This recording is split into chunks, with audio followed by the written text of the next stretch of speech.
I always knew. Women like me can sense these things, even before the lipstick on the collar or the late nights that turned into early mornings. It was the small shifts in his voice when he lied, the way his phone was suddenly glued to his side like a lifeline. I could tell when he started shaving on weekends again, spritzing cologne before heading out for a quick errand. But I didn't react, not immediately. I played my part well, smiling, setting the dinner table, asking about his day. He was testing me, waiting for the explosion. But I gave him nothing.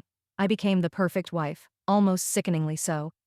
I kept up my routines, even when I heard him whispering on the phone in the garage.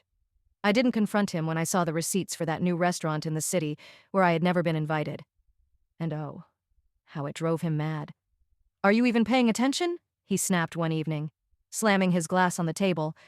"You've been so detached lately." I nearly laughed. Detached? The irony was suffocating, but I simply tilted my head and looked at him, calm and composed. "Just tired," I replied with a soft smile. He wanted a fight, you see. He wanted me to scream, to cry, to throw plates or beg for the truth, anything to shift the guilt from his shoulders onto mine. But I didn't give him that satisfaction. Weeks passed. I knew he was growing bold.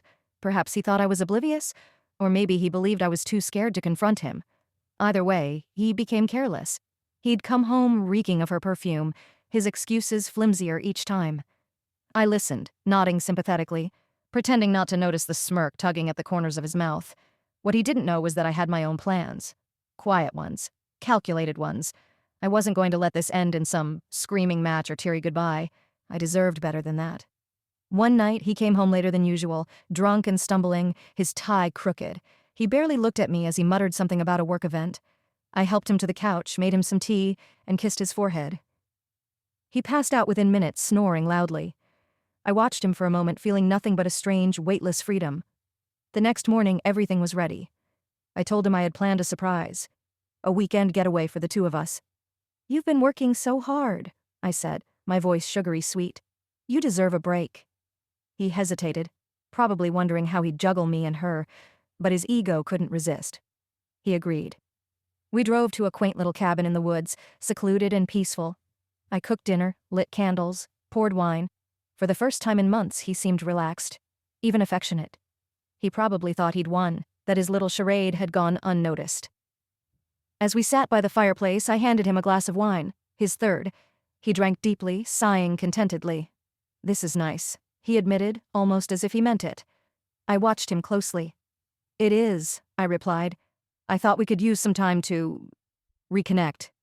His face twisted suddenly, confusion clouding his features. He tried to speak, but his words slurred. He clutched his chest, his breathing shallow. "Something's wrong," he gasped, panic in his eyes. I leaned in, my voice calm and steady. "You'll be fine. Just relax." His body slumped against the chair as the sedative took full effect. It wasn't lethal, of course. I'm not a monster, but it was enough to render him completely helpless. I reached for his phone, unlocked it with a swipe of his limp thumb, and scrolled through his messages. The evidence was all there. Dates, photos, promises he had no intention of keeping. I smiled, forwarding everything to myself. Then I called her. "Hi, this is Emily," I said warmly when she picked up. "I just wanted you to know he's all yours now. Permanently.